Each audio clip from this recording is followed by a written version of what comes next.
Mengejar passion ya, studi kasus di perusahaan perminyakan. Hari Sabtu tanggal 16 November 2024 pukul 8 pagi sampai selesai. Perkenalkan, saya Nabila selaku moderator webinar pada pagi hari ini dan saat ini saya ditemani oleh tim Geoscience Learning Indonesia. Untuk narasumber pada pagi hari ini sudah hadir Ibu Syifa Fauzia. Selamat pagi, Bu. Selamat pagi.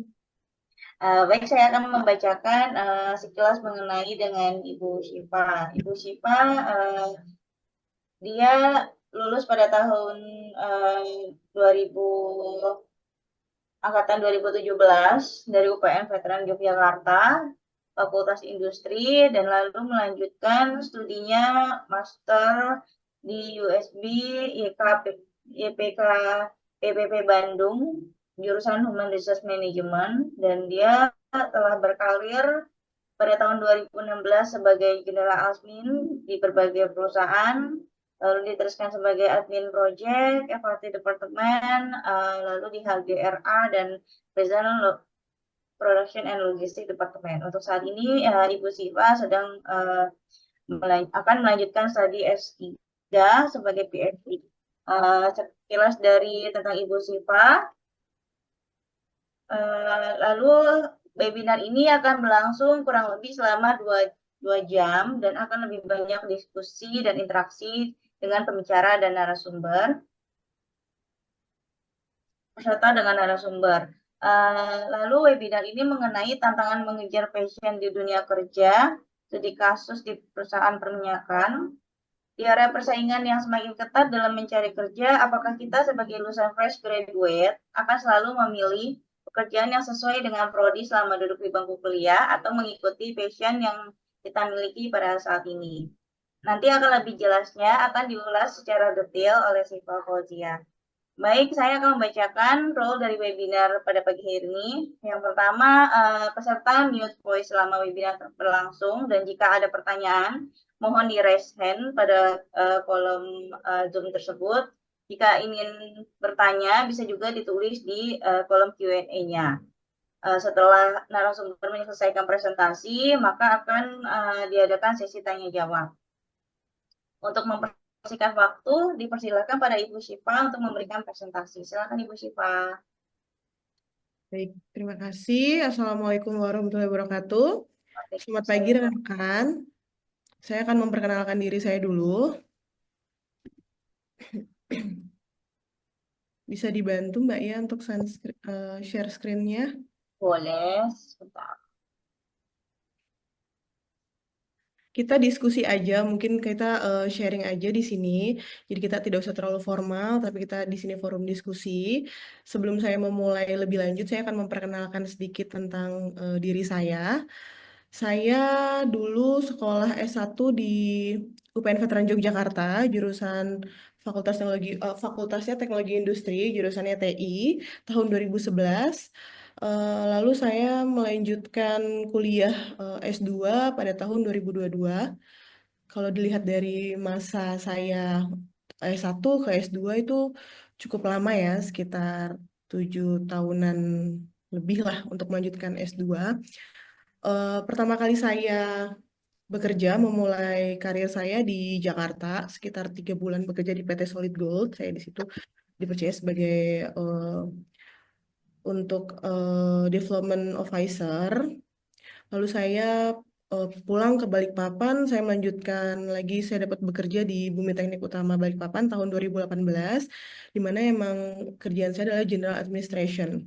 Di situ saya benar-benar mengurus dari HR, keuangan, retail. Kebetulan perusahaan itu bergerak di supplier alat-alat industrial, terus rental. Itu saya juga komunikasi dengan sales, saya berhubungan dengan sales, saya eh, apa membuat daily reportnya sales. Sampai saya di situ bekerja selama 1 tahun. Lalu saya bekerja kembali, saya dipercaya di salah satu perusahaan service oil and gas di PT Bumi Pala Perkasa dari tahun 2019 saya memulai karir. Pertama kali sekali saya di Departemen HRGA. di customer service yang dimana emang di bawah naungan HRGA yang bertugas untuk eh, budgeting transportasi, akomodasi, terus berhubungan relation dengan orang sekitar, seperti humas, seperti itu. Lalu setelah itu saya dipercaya lagi untuk mendapatkan job desk engineer support, di mana saya mensupport jalannya project, saya mengurusin daily reportnya karyawan project. Setelah itu, lalu saya dipercaya sebagai yang terakhir sekali jabatan saya di procurement logistik, di mana saya mengurus material request, saya mengurus export import, expediting, dan lain sebagainya. Jika dilihat dari background saya S1, dengan sekarang saya terakhir sekali menjabat di procurement logistik, sangat tidak balance ya, sangat benar-benar jauh. Dulu saya jurusannya TI, kenapa saya bisa masuk S2-nya saya ngambil SDM, lalu pekerjaan saya kenapa procurement logistik ya, nah itu nanti kita akan ngebahas ya. Next, ya ini rekan-rekan saya, ini foto rekan-rekan saya, ini eh, rekan-rekan kerja saya di mana mereka bekerja sesuai antara passion dengan tuntutan. Next, nanti saya akan menjelaskan lebih detail ya. Ini sedikit intermezzo foto-foto saya. Oke. Jadi untuk memulai memulai restarting karir dulu, pertama kali kita harus mengenal kita mau mengenal dulu perusahaan apa sih yang kita bakal masukin sebelum kita memulai untuk berkarir. Jadi kan sekarang kan anak-anak zaman sekarang nih, apalagi yang fresh graduate, dia nggak tahu dia mau kemana sih, dia bingung masih passion itu apa ya. Yang kita tahu passion itu adalah hobi, tapi bisa jadi tuntutan itu bisa menjadi passion seperti itu. Kebanyakan dari mahasiswa sekarang, mereka merasa dari awal mereka merasa salah salah jurusan sampai ketika mereka mereka akhirnya memutuskan untuk ya udah deh, mau diapain aku jalanin aja sampai sampai di mana aku finishnya, kan seperti itu ya kebanyakan orang-orangnya. Tapi ternyata itu sangat berpengaruh sekali ketika kita memulai mencari pekerjaan gitu. Jadi sebenarnya sebelum kita mau memulai kemana sih karirmu, kemana sih kamu tuh tujuannya, goalsnya tuh mau kemana sih? Nah itu kamu harus mengenalin dulu diri kamu. Sebelum kamu mengenalin perusahaannya, kamu juga harus tahu, kamu harus mengenalin diri kamu. Lalu kamu juga harus bisa mengenalin perusahaan apa yang mau kamu ambil, lalu jabatan apa sih yang sebenarnya yang sekiranya nanti ke depannya cocok dengan passion kamu. Next, Kak.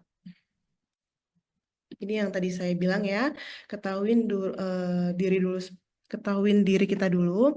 Prioritas saat ini apa? Karena kebanyakan memang orang bekerja, saya nggak sesuai dengan hobi saya, tapi tuntutan kerja saya harus membutuhkan itu karena saya dituntut untuk memenuhi kebutuhan yang ada gitu loh.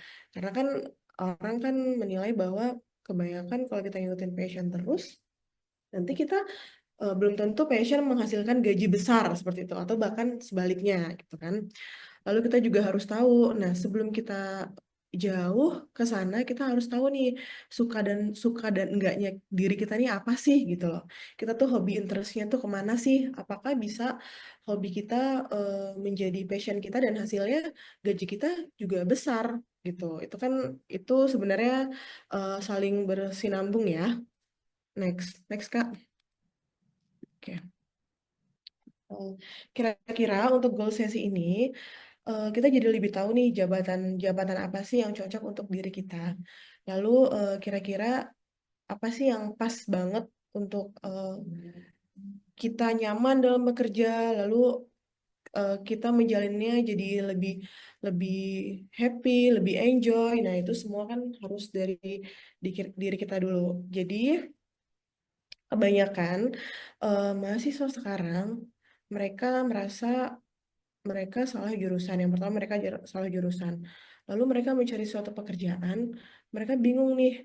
Sementara anggap saja ada satu contoh, mereka jurusannya teknik geologi, tapi pekerjaan yang ditawarkan, opportunity yang ditawarkan itu sebagai HR. Nah, karena sangat benar-benar backgroundnya kebalik nih, ada sebagian orang yang dia ingin mencoba karena kenapa? Dia pengen tahu nih, apakah tuntutan kerja ini sesuai nggak ya dengan passion aku dengan cara dia mencoba, mencoba, mencoba, mencoba terus sampai mendapatkan oh ini ternyata passion saya ya. Jadi itu.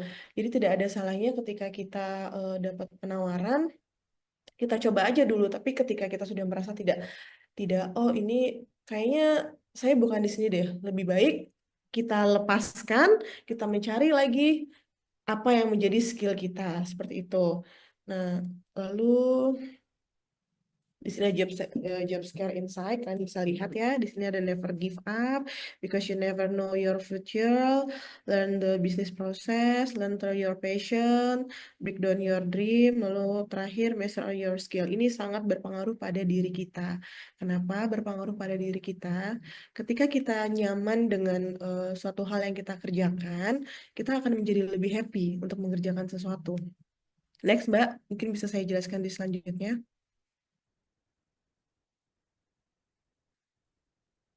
Oke.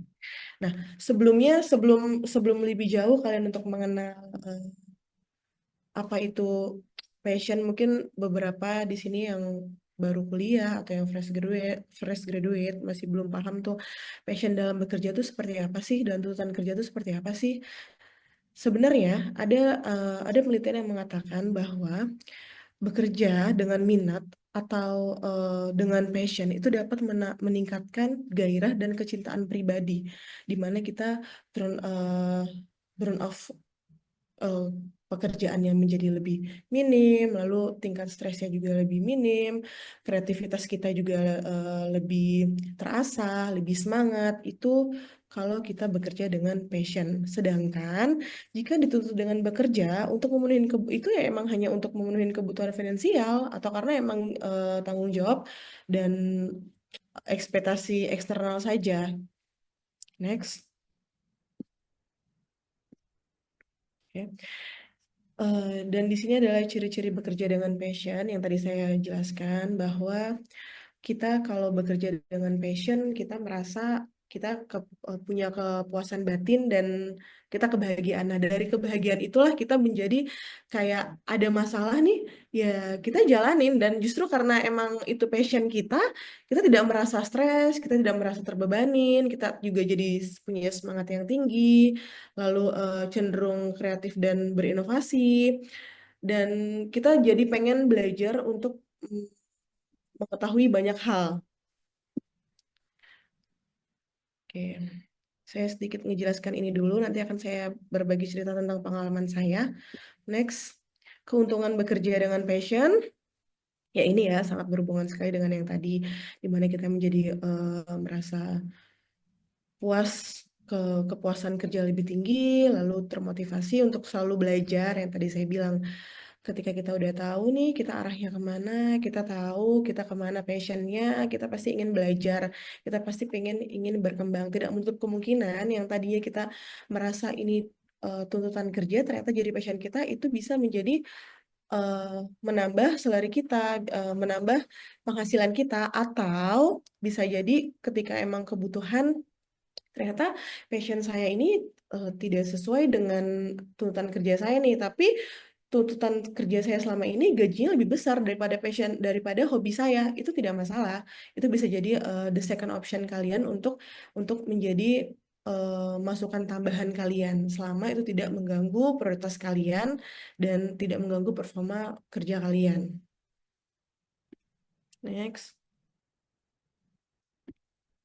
Oke, ini tadi sudah saya sedikit jelaskan ya ciri-ciri bekerja karena tuntutan.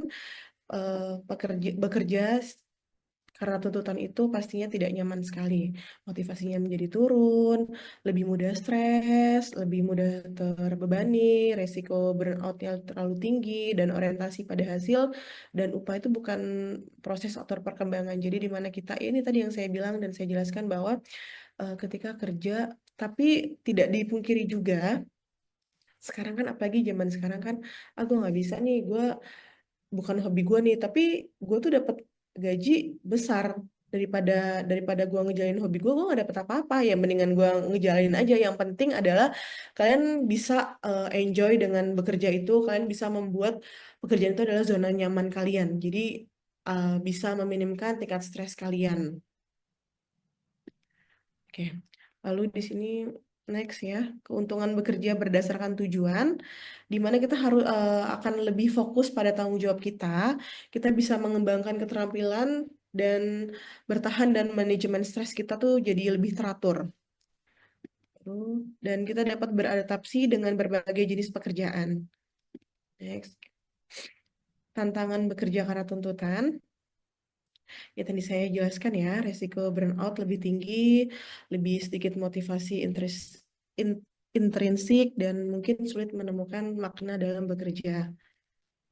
Didapat sekarang itu kan permasalahannya muncul ketika anak muda ini menyadari yang tidak diraih jika kita nggak bisa meraih sesuatu kalau kita hanya mengandalkan passion saja. Padahal kalau kita terus mencoba, kita harus tahu dulu diri kita. Makanya penting sekali. Jadi saya pernah baca salah satu penelitian dari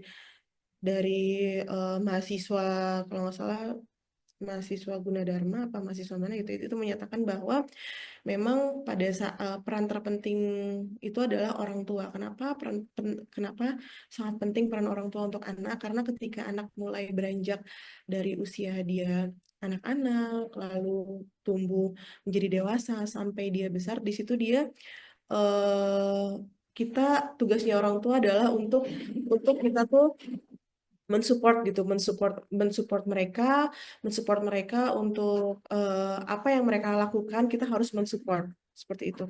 Dengan cara mungkin eh, mereka mungkin anak-anak usia dini yang sekarang usianya mungkin masih 2 tahun sampai 5 tahun, mereka pengen ikut les apapun diikutin, mau les berenang, mau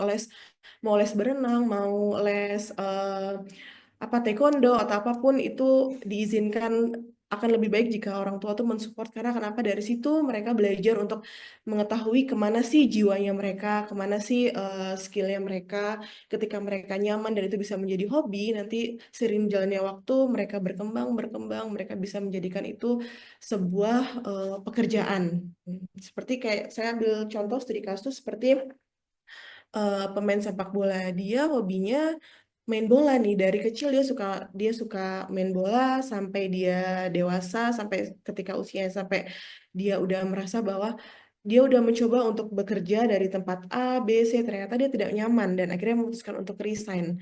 Dan di mana dia merasa bahwa oh ternyata aku harus passion aku nih main bola nih, aku harus ikut apa, les sepak bola atau apapun yang berbau bola. Nah, itu dia bisa menjadi seorang bisa menghasilkan dari kesukaan dari hobinya tersebut, bisa menghasilkan uang dengan cara dia buka pelatihan bola atau dia jual alat-alat bola dan lain sebagainya. Jadi sangatlah penting memang kita mengenali diri kita dulu. Dan menurut pengalaman saya, ketika kita memulai untuk kuliah, kita memulai untuk ambil keputusan, kita memang harus kena sharing dengan orang tua kita.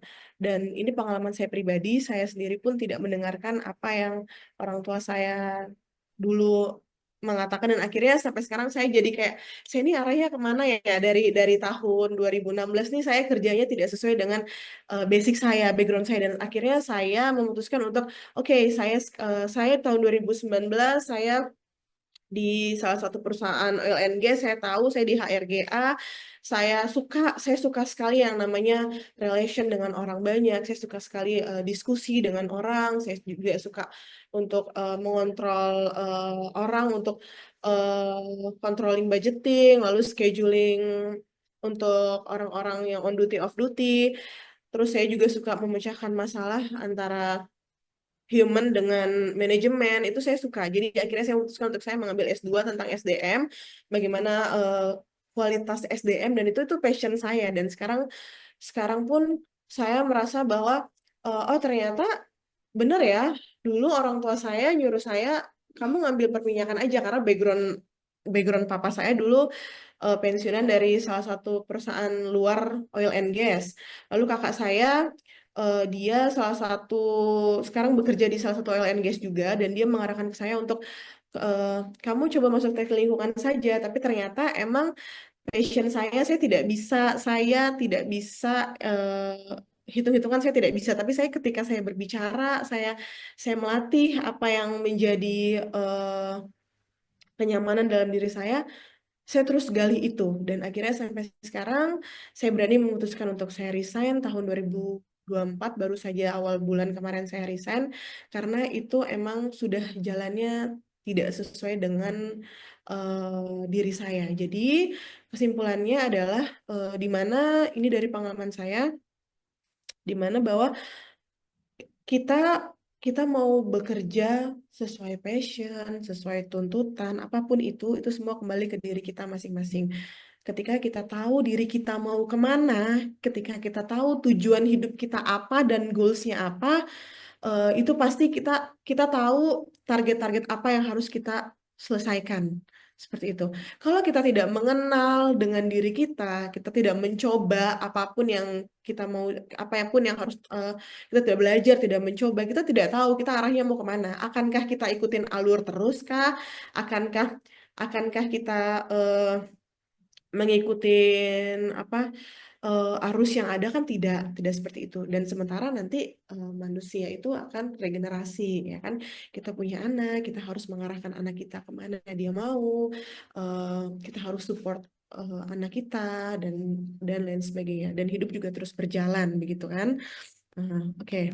Di sini kalian bisa baca ya faktanya yang tadi saya jelaskan ya. Berbagai pekerjaan dengan gaji tinggi justru tidak selalu mengakomodasi berbagai passion yang ada. Nah, ini saya setuju nih. Ini penelitian yang tadi saya jelaskan bahwa menunjukkan bahwa 60% responden merasa tidak menikmati pekerjaan. Nah, ini kenapa sih kok bisa sih kebanyakan orang ini tidak merasakan pekerjaan tadi ya karena dia merasa kerja itu adalah beban ketika kita merasa kerja itu adalah beban jatuhnya kita akan merasa aduh tidak nyaman gitu dalam kondisi tertentu kita tidak nyaman dan akhirnya kita hanya berpikir bahwa gue pulang gue kerja ngambil gaji gue lalu gue pulang hasilnya nggak ada selama kalian bekerja tuh nggak ada kenikmatan gitu loh.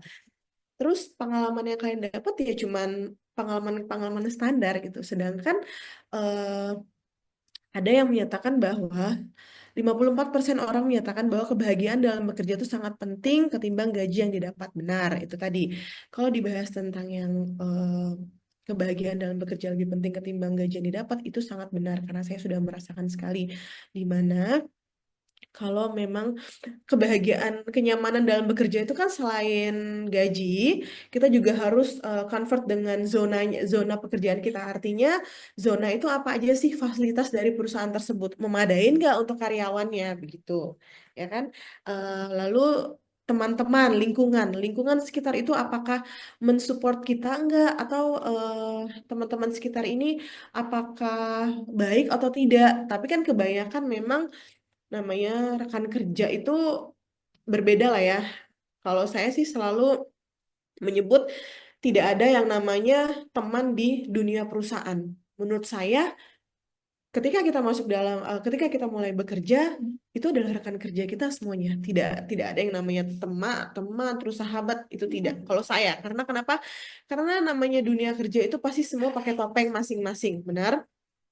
Semua tuh pasti punya punya baik buruknya. Yang baik kita ambil, yang buruk ya tidak usah kita kita anggap seperti itu. Nah, lalu next kesimpulan. Oke.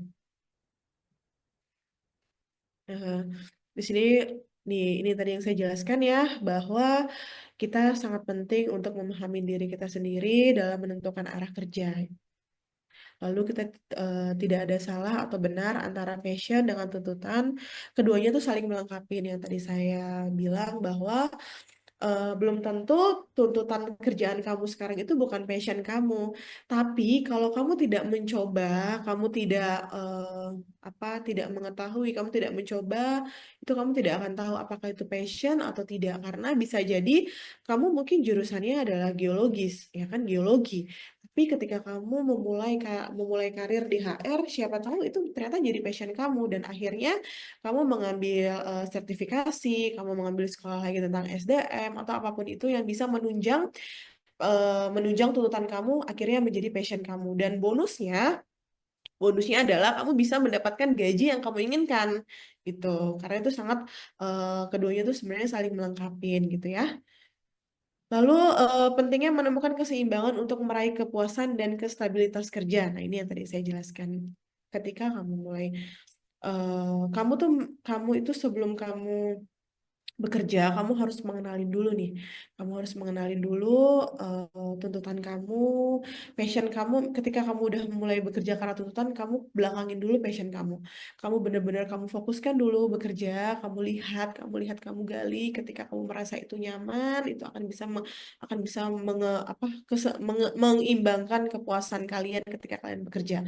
Tapi ketika kalian tidak merasa nyaman, ya itu tadi segera ambil keputusan, cari tahu diri kalian seperti apa, jangan sampai terlambat, kalian harus tahu dulu diri kalian, kalian harus tahu dulu skill kalian, dan kalian harus tahu dulu kemana arah dan tujuan kalian. Makanya kalau saya boleh sedikit share ya, eh, ada manfaatnya ketika kita berorganisasi saat kuliah. Karena kenapa? Even kalian cuma ikut himpunan saja atau eh, apa namanya?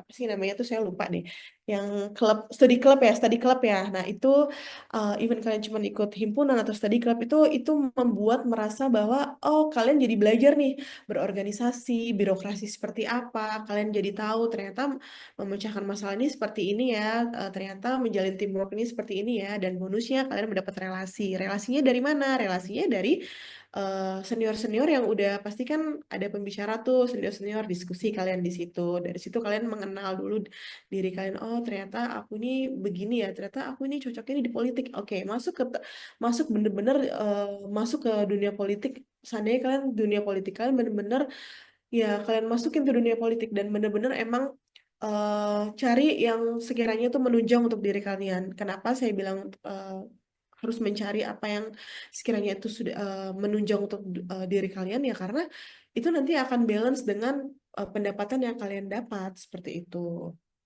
Mungkin kurang lebihnya seperti itu ya. Yang terpenting kalian yang tadi saya bilang di poin pertama, kita harus sebentar Mbak, boleh dibantu Mbak ya. Ini yang so ketahui dulu diri kita sendiri.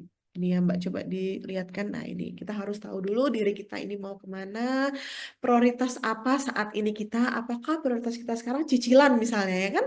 Eh, Udahlah, gue kalau ngikutin passion gue, kayaknya gaji gue kurang nih untuk nutupin tuntutan kerja gue. Jadi kayaknya mending udahlah, gue sesuai tuntutan kerja aja deh. Tapi yang jelas prioritas gue semua clear, nggak ada masalah. Cicilan gue bisa terbayar, gue bisa beli mobil, gue bisa beli apa motor yang terbaru. Nah itu kembali ke tujuan kalian. Kalian tuh tujuannya mau apa sih gitu. Lalu kalian tuh bisa nggak sih menyukain yang menjadi apa job kalian tuh harus bisa suka, kalian tuh harus harus menyadari lah gitu. Lalu kamu juga harus tahu gitu ketika kamu mengambil apa baik buruknya saya tuntutan ini seperti ini, kalau saya ngambil keputusan saya passion tapi gajinya mungkin tidak tidak sebesar tuntutan, nah itu semua saling berkeseimbangan, saling saling balance gitu. Tapi yang harus kalian pahami, memang kalian harus mencoba. Kalian tahu kalian tahu passion kalian ketika kalian terus mencoba seperti itu. Kalau misalnya hanya kalian eh apalagi Gen Z ya sekarang ya, Gen Z tuh sekarang tuh kayak males banget gitu, maksudnya kayak aduh ini gue dapet opportunity eh apa manajemen trainer gitu, tapi itu kayak bukan gue banget deh. Tapi kan kebanyakan mereka udah nggak cocok, mana gajinya kecil gitu kan. Kadang-kadang kan Gen Z gitu ya, dia memilih bener-bener memilih kayak kalau nggak apa namanya kerja di tempat yang berdasi ber AC atau yang fasilitasnya udah kayak yang benar-benar expert gitu kan. Padahal kalau dipikir sebenarnya tidak seperti itu. Ketika kamu emang dari fresh graduate, ketika kamu emang baru baru sekali untuk memulai karir, kamu emang harus mencoba. Kamu harus mencoba, artinya dari mencoba itu kamu jadi tahu, oh ini ternyata ini cocok ya di aku ya. Oh ini ternyata nggak cocok ya di aku. Terus mencoba terus sampai mencoba terus. Tapi memang jangan sampai terlambat untuk mengetahui diri kita, karena itu sangat penting sekali. Seperti itu. Itu garis besarnya ya ketika untuk tuntutan atau fashion seperti itu. Mungkin sedikit singkat itu yang saya dapat bisa jelaskan. Selebihnya boleh yang jika ada yang ingin bertanya, saya persilakan. Ya, silakan Hisham, jika ada yang ingin ditanyakan. Halo, selamat pagi Mbak Siva dan Mbak Nawira. Jadi saya mau start video bentar ya.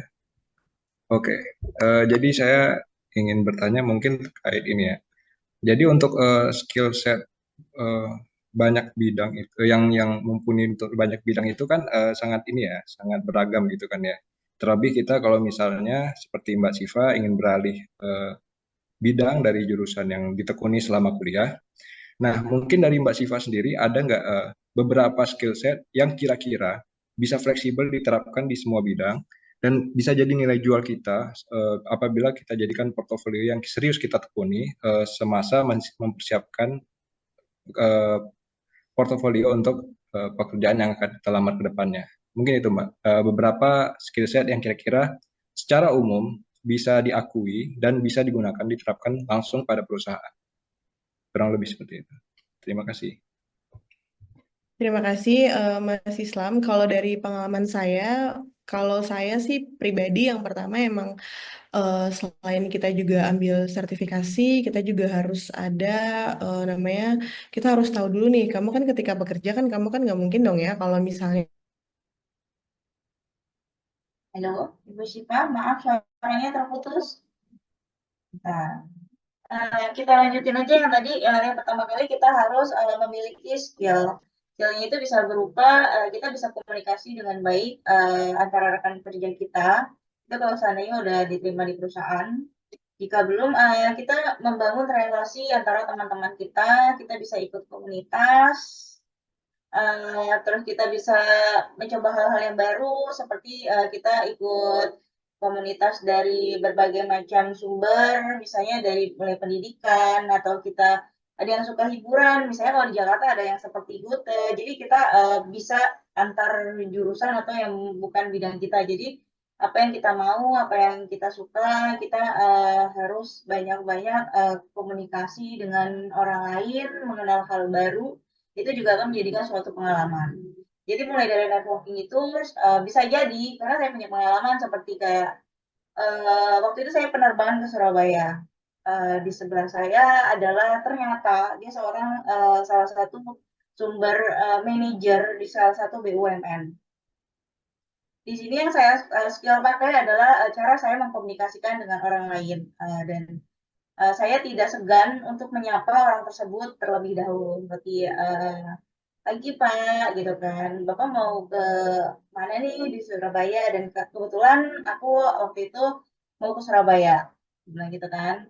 Kami berkenalan, kami berbincang-bincang. Setelah berkenalan, beliau menanyakan apa pendidikan saya, kerja di mana, seperti itu.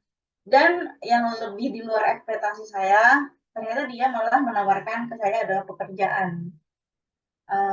Mbak Bella, dibilang gitu kan, saya ada lowongan nih, dibilang kayak gitu kan. halo Dia, Kak, maaf, halo. oh ya silakan Ibu Sipa, silakan, sudah masuk kembali. Ya oke, mohon maaf ya teman semuanya, ini sepertinya emang lagi koneksinya lagi jelek. Ini saya coba keluar dari sini dulu ya, bentar ya. Oke, kalau dari Ibu Sipa belum ada, mungkin saya lanjutkan yang tadi ya. Saya tidak tahu beliau adalah seorang manajer di kursi penumpang sebelah saya, tapi saya di situ memberanikan diri untuk mulai interaksi, mulai dari perkenalan, terus Bapak tujuan ke Surabaya mau kemana, ada apa, gitu kan, urusan bisnis kan atau ketemu dengan keluarga. Jadi saya berusaha untuk menggali informasi dari orang tersebut. Dan surprise-nya dia malah menawarkan saya pekerjaan, dan itu di BUMN. Mbak Bella, di kantor saya ada pekerjaan nih yang kosong. Kira-kira Mbak Bella mau masuk nggak? Dibilang kayak gitu. Dia malah benar-benar menawarkan tanpa tes dan tanpa interview. Interview itu yang saya gunakan adalah soft skill. Bagaimana cara saya mendekati orang tersebut itu yang pertama. Ya, yang tidak memungkinkannya juga, kita harus juga memegang pendidikan kita di belakang. Misalnya jurusan dari mulai kuliah, atau misalnya kita kalau nggak kuliah tuh kita bisa ngambil training, sertifikasi yang lain, seperti itu. Jadi ada banyak berbagai macam cara kita mengembangkan diri untuk kedepannya. Seperti itu sih dari Kaisar. Berarti Mungkin kurang lebih ada 4 poin tadi ya. 4 poin. ya, Yang pertama itu skill komunikasi. Yang kedua itu hubungan relasi yang bisa dicapai dengan bergabung pada organisasi keprofesian.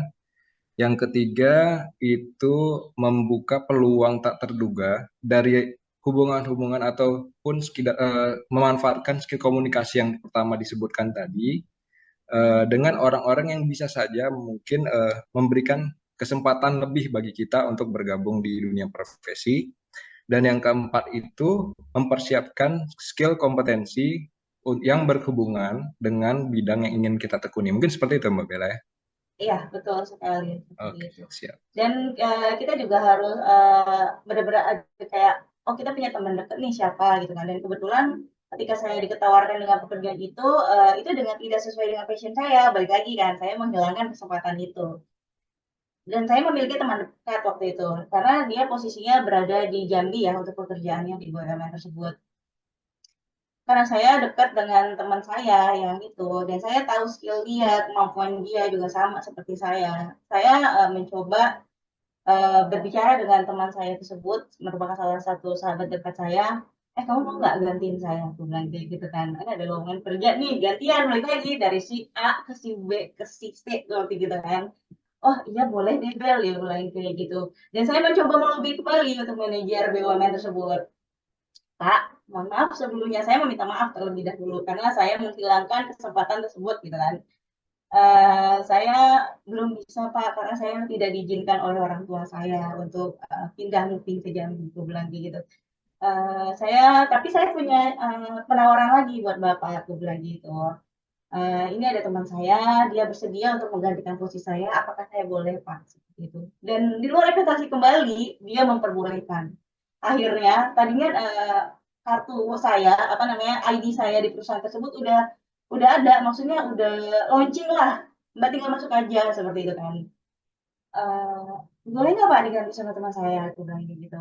Ini apa namanya, bisa dia sama seperti saya, lulusannya sama seperti saya, S2 juga, kuliah tempat yang sama. Saya menjamin, dan saya mengorbankan benar-benar nama saya nih. Jadi saya itu bukan tipikal orang yang memberikan langsung pekerjaan tersebut, bukan orang sembarangan. Saya tahu kualitas dia. Jadi jangan sampai ketika saya memberikan pekerjaan ke orang lain juga, itu malah mencoreng nama baik saya seperti itu. Jadi ya dia masuk boleh gitu kan. Akhirnya ID peserta saya yang harusnya jadi karyawan BUMN tersebut di Jambi, saya lepas itu untuk teman saya dan teman saya sekarang masuk ke perusahaan tersebut. Mungkin seperti itu sih. Nah, jadi ada hubungan antar yang benar-benar kita harus komit dengan orang satu dengan yang orang lainnya, tapi kita harus percaya ya dengan kemampuan orang tersebut. Apakah dia akan nanti mencoreng nama baik kita atau tidak seperti itu. Karena kan kita kan tidak mudah ya untuk membangun relasi antara satu sama yang lain. Dan memang sih ada beberapa hal dari law of attraction itu lebih ke arah kayak siapapun yang mendukung kita ternyata itu orang dari luar, orang asing. Jadi kita berkenalan dengan orang baru itu yang benar-benar challenging-nya lebih banyak dibandingin dengan orang-orang yang dekat yang udah mengenal kita. Itu sih dari saya. Jadi bangun relasi antar yang baru itu lebih banyak, lebih bagus karena peluang bisa datang dari mana aja. Mungkin itu dari saya. Dan Ada yang ingin tanyakan dari yang lain? Dan mungkin saya ingin highlight yang tadi disampaikan Mbak Bella, itu kisah tadi itu juga menggambarkan bagaimana bagusnya dampak dari relasi yang luas gitu ya. Terutama dengan orang-orang yang punya skill komunikasi yang baik dan juga orang-orang yang tekun dan tangguh gitu kan ya. Jadi bisa jadi orang-orang tersebut memberikan kesempatan yang mungkin tak diambilnya untuk kita agar kita dapat memanfaatkan kesempatan tersebut dengan baik. Dan juga saya yakini kalau misalnya kesempatan itu datang, tapi kita belum bersiap diri, rasanya kesempatan itu akan tersia-siakan. Jadi mungkin ya dari saya kayaknya kalau misalnya kesempatan itu, untuk menyambut kesempatan yang mungkin ada di depan, kita harus persiapkan diri terlebih dahulu. Dan juga jangan lupa tadi itu bangun relasi yang baik dengan orang-orang. Dan mungkin itu jadi motivasi tersendiri bagi saya dan mungkin banyak kawan-kawan di forum saat ini karena banyak ya dari kita itu udah rahasia umum gitu kan ya. Untuk membangun relasi itu bukan hal yang mudah seperti yang dikatakan Mbak Bella tadi. Jadi ya mungkin bisa jadi motivasi lebih untuk kita menggebrak dinding batasan kita yang tak terlihat ini, menggebrak diri kita supaya udahlah jangan terlalu di zona nyaman terus. Kita coba bangun atau hubungi orang-orang yang mungkin berpeluang untuk memberikan kita kesempatan lebih ataupun bisa sekedar bersharing ilmu aja juga oke banget gitu kan ya. Menambah sudut pandang kita dari segi yang lain gitu. Insight yang bagus Mbak Bella. Jadi termotivasi juga untuk membangun relasi yang lebih luas lagi. Untuk membuka kesempatan yang lebih baru. Mantap, mantap. Terima kasih sama pertanyaannya. Mungkin dari ada teman-teman yang lain ingin bertanyakan atau sharing atau ada kesulitan apa di dalam mencari pekerjaan itu bisa langsung ditanyakan. Jika sudah tidak ada lagi, terima kasih untuk para peserta webinar pada hari ini yang telah datang, ikut join juga atas partisipasinya. Kurang lebihnya saya minta maaf. Sampai ketemu lagi di lain kesempatan. Wassalamualaikum warahmatullahi wabarakatuh. Kalau ada yang ditanyakan, ya. Assalamualaikum. Terima kasih.